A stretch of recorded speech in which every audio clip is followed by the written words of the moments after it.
O feminismo é revolucionário. Então, todos os conservadores vão odiar o feminismo. Nunca vi um conservador gostando do feminismo.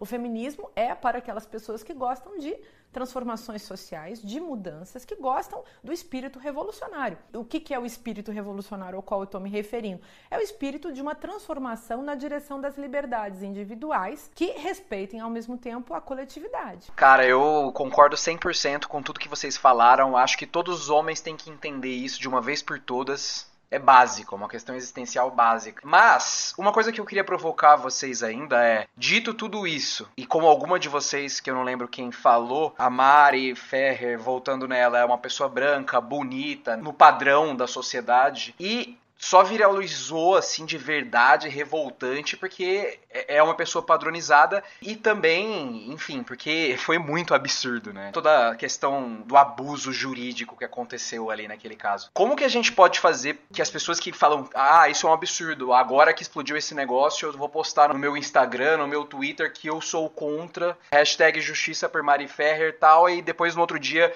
ele vai lá e ouve o meu amiguinho falar porcaria e não fala nada, enfim, tudo que vocês já falaram. Como que efetivamente a gente muda a sociedade para não agir com essa base do absurdo acontecer, viralizar, para as pessoas terem que se posicionar como se fosse meio que todo mundo hoje em dia é obrigado a ter uma opinião sobre as coisas. Daí o nível do absurdo vai conforme as notícias vêm. Não muda o comportamento estrutural deles como humanos, de como eles se comportam na vida deles e parar de pensar essa coisa ridícula de mãe, irmã e efetivamente pensar na coisa, né? Pensar, bom, beleza, aconteceu isso com a Mari Ferrer, que é essa pessoa, pode acontecer com quem? Imagina, pessoa no Brasil. E, cara, imagina a população negra, né? Tipo, as mulheres negras, o quanto elas são abusadas, o quanto coisas muito mais horríveis devem ter acontecido na justiça desse país com mulheres pretas e periféricas e nunca foi à tona, e a mulher ficou com um problema psicológico 15 milhões de vezes pior, porque nunca ninguém vai ouvir ela. E assim, as pessoas não se colocam nesse lugar, né? Então como que a gente,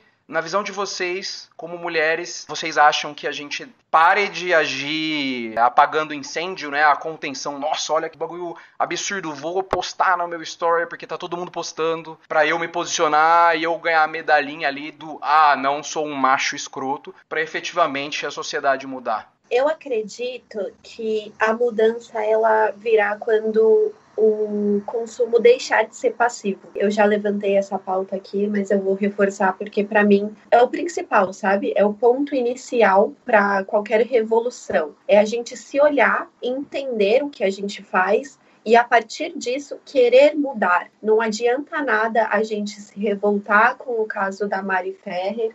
Não adianta nada a gente colocar nas nossas redes sociais que vidas negras importam, quando na verdade a gente não reconhece nossas próprias atitudes que são semelhantes a isso. Porque a gente tem o mau costume de se indignar quando a coisa ela extrapola o limite. Mas, como eu costumo dizer, de gotinha em gotinha, o balde enche. Então, assim, você respeita ou não da sua namorada? Tudo bem se ela não quiser transar com você essa noite, ou você vai ficar de cara virada, você vai parar de falar com ela, você vai tratar ela mal, até que finalmente ela vá para a cama com você. Tudo bem se a sua namorada não quiser fazer sexo anal, porque assim, para muitos caras não está tudo bem. E aí você começa um jogo psicológico para isso, para você conseguir esse falso consentimento à base da pressão, né? Que é uma pressão violenta. É você olhar e falar, cara, eu faço isso, eu pego a mina na balada, em vez de eu chegar nela e conversar, eu vou puxar ela pelo cabelo,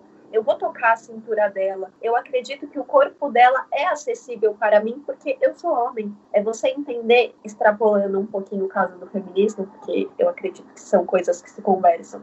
É você entender que vidas negras importam sim e que você deve pagar os direitos trabalhistas dos seus funcionários, sabe? Eles também merecem acesso à saúde, à educação, a não ter uma violência policial, a ter uma moradia adequada. Então, assim, eu acho que o momento em que a gente reconhece isso na gente mesmo é o momento que a gente está preparado para dar um segundo passo, que é um passo de educar as pessoas que estão ao nosso redor. E assim, como as meninas falaram mesmo, A gente precisa do apoio masculino nisso, porque nenhuma luta se faz sozinho. A gente não é autossuficiente, nós somos seres políticos, como já diriam os filósofos aí, e a gente precisa desse apoio. Se cada pessoa reconhecer em si, trazer isso para a própria vida, parar de praticar e conseguir trazer a consciência a 2 ou 3 amigos, a gente faz uma linha, assim, um exponencial absurdo, que a gente pode começar a ver qualquer mudança. Mas se a gente não reconhece isso nem em nós mesmos, como que a gente vai querer mudar? E inclusive nas próprias mulheres. Novamente, deixar de acreditar que é uma pauta individual, perceber que existem questões tão mais importantes do que talvez seja importante para você, não invalidando nenhum tipo de sofrimento, né, mas pensando no movimento como uma pauta coletiva, e lutar por isso também, sabe? Não é porque eu não tenho um problema de classe que eu acho que tá tudo bem, porque não está. Não é porque eu não tenho um problema de raça que eu acho que está tudo bem, porque não está. E, novamente, não é porque eu não tenho um problema de gênero que eu acho que está tudo bem, porque realmente não está. Então, eu acho que esse é o primeiro passo, sabe? Para começar a ter uma mudança ali, porque senão a gente vai ficar nesse ciclo vicioso e cansativo e desanimador, né? Eu acho que tem muito a ver com tudo que a Bárbara falou, obviamente, mas eu acho que são duas questões básicas. Primeiro, a gente tem que parar de normalizar o absurdo, porque por mais que seja de forma passiva, todo mundo consome notícias estrondosas acerca de assuntos de violência contra a mulher e afins. Então, todo mundo tem acesso a esse tipo de notícia, sabe o que está acontecendo, sabe o que acontece. Então, parar de tratar isso como só mais uma notícia do feed ali que eu vou passar para frente. Então, para mim, o primeiro passo é a gente parar de normalizar absurdos, porque o caso da Mari mesmo já perdeu um pouco de força, a galera já transforma aquilo como lá, passou, é isso mesmo. Acho que o parar de normalizar o absurdo é entender que, cara, coisas absurdas acontecem com as mulheres, única e exclusivamente pelo fato delas serem mulheres. Com isso, a gente quebra pré-julgamentos que a gente coloca no automático de mas que roupa ela estava usando? Mas aonde ela estava andando? Com quem ela estava? Por que ela estava sozinha? Isso não é lugar de mulher frequentar. Quando a gente para de normalizar esse absurdo de ela só sofreu aquilo porque ela era uma mulher. Eu fui assediada aqui na Alemanha, na estação de metrô. Era inverno, eu estava com uma roupa inteira de inverno, de mãos dadas com o meu marido. Então, a culpa nunca é da vítima. Acabou, a gente acaba aí. A partir daí, pra mim, talvez eu seja um pouco romântica demais, mas é a única coisa que vai salvar o mundo, a empatia. Enquanto a gente não conseguir se colocar no lugar do próximo, é isso que a Bárbara falou. Se olhar no espelho e se questionar, o que eu posso fazer? Aonde eu tenho que mudar, o que eu preciso melhorar. Coisas assim, eu sou um homem, eu estou andando numa rua abandonada, meia-noite, e tô suave, zero preocupações, zero medo. Se fosse uma mulher qualquer, independente de que mulher que fosse, apenas por ser mulher, talvez ela não estaria tão tranquila como eu estou. Qual é a minha diferença para ela? Só porque eu sou homem. Ou seja, ela sofreria qualquer tipo de abuso, qualquer tipo de crime só pelo fato dela ser mulher. Então, quando a gente faz a primeira etapa ali, para de normalizar o absurdo, começa a entender que a regra básica é a culpa nunca é da vítima, não é não, essas coisas básicas que pra mim eu já coloco ali como básico, gente, já passou de aprender essa lição. Empatia, cara, se colocar no lugar da pessoa, de um indivíduo no lugar de outro indivíduo. A gente só queria ser respeitada sozinha na rua, o horário que eu quiser, com a roupa que eu quiser, porque você tem esse direito.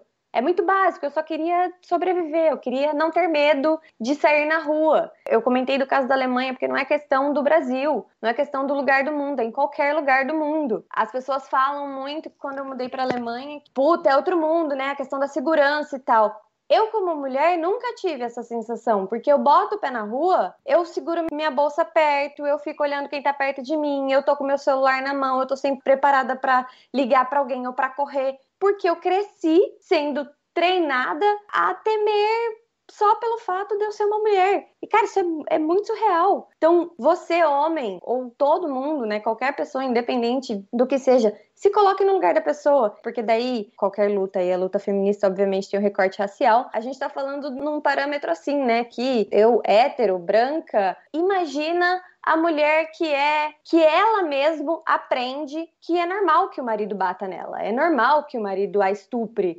faça filhos adoidado e largue ela sem comer, sem dinheiro, tome o dinheiro dela. Elas aprendem isso naquele universo completamente abandonado pela sociedade, pelo governo e por todos nós. Então, pensa num cenário ruim, piora ele. E é isso, cara. Se questiona o que eu vou fazer, porque você precisa agir pra ontem, não tem mais tempo. Eu super concordo com as meninas, e como elas já falaram da questão da micropolítica, eu vou trazer um pouco então de questão de macropolítica. Eu acho que a gente tem que jogar nessa conta também, não só essas violências que a gente estava conversando, mas também a violência institucional, gente.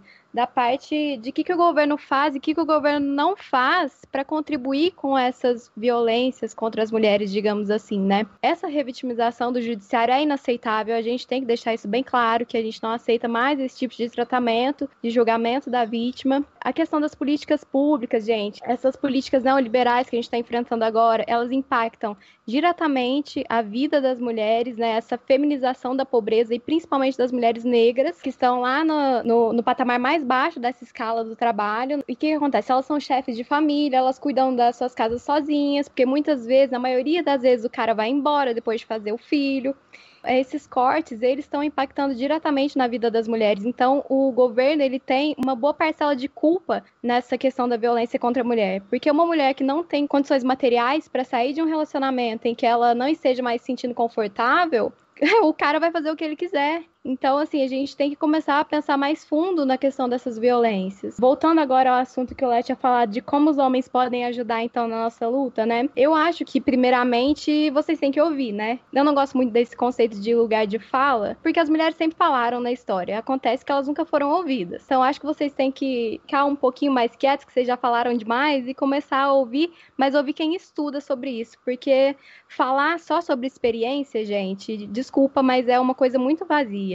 Então, inclusive o que você tá fazendo aqui, né, Léo? Dá espaço pra gente falar e tudo, mas... E acima de tudo também é entender que a emancipação feminina, ela vai implicar na perda de privilégios masculinos, né? Como as meninas falaram. Abrir mão desses privilégios é difícil, mas é algo inevitável. Nós queremos uma sociedade mais justa e igualitária. Agora, no dia a dia, eu também reforço o que as meninas falaram aí, acho que não precisa nem mencionar que o mais básico, a questão de se responsabilizar também pelas tarefas domésticas, né, pelo trabalho de cuidado das mulheres, trabalho de reprodução social como um todo, e assim, não é ajudar, né, é dividir. E outra coisa muito importante também é a gente tentar sair dessa lógica, que eu sei que é muito difícil, a gente tentar despossuir as relações, e isso tem muito a ver com a família monogâmica, que é justamente baseada na posse e na propriedade, né, então eu acho que a gente, principalmente os homens, têm que ter essa noção de despossuir as relações, de sair dessa lógica da posse. Enfim, se policiar, né? Policiar os amigos, não aceitar fala, piada, é fazer escândalo mesmo quando ouvir piadinha machista, sabe? Porque realmente o homem, ele só vai ficar constrangido se ele ouvir isso de outro homem. Se for mulher, não vai adiantar. E também façam terapia, né, homens? Vão pra terapia. A masculinidade de vocês não vai ser afetada se vocês forem pra terapia. Só vai melhorar, só vai ajudar vocês a se haverem mais aí com essas masculinidades, perceberem que vocês não são o centro do universo. Desculpa avisar, mas não são. Eu vi em algum momento uma reportagem, algum dado, de que a maioria dos homens não se lavam nas partes íntimas por masculinidade frágil, e era um número absurdo, assim, era tipo, sei lá, 70%, alguma coisa bizarra. Eu falei, cara, como é possível? Sim, porque tipo, os homens, eles não se cuidam. Como é a mente desses caras, né? Se você é essa pessoa que ouve o Coronga, procure ajuda, terapia mesmo, é exatamente o que a Vanessa falou, sabe? E uma coisa que você falou agora que eu só queria complementar, que, pô, o meu podcast tem 67 episódios com esse, né? É a primeira vez que a gente tocou nesse assunto poligamia e não veio de mim, eu fiquei muito feliz. Tipo, alguém falou isso, tipo, que é uma coisa que realmente, tipo, as pessoas precisam começar a questionar que o relacionamento significa uma série de regras impostas que você não precisa conversar com o seu parceiro, tipo, tô namorando, é isso, tô casado, é aquilo, tipo, sem espaço pra um diálogo, né? Uma coisa elástica, uma coisa usando o raciocínio de dois seres humanos que são universos completamente diferentes, com vidas diferentes, que não têm regras pré-estabelecidas. Sim, e só para explicar, gente, assim, o que eu tô dizendo, que o Léo tá dizendo também, acredito eu, que seja essa questão de você sair da lógica da família monogâmica, não quer dizer que você tenha que ser poligâmico, que você tenha que sair por aí arrumando milhares de namorados, não é isso. Só a gente descolonizar essa questão da posse do relacionamento. Não se trata necessariamente de poligamia.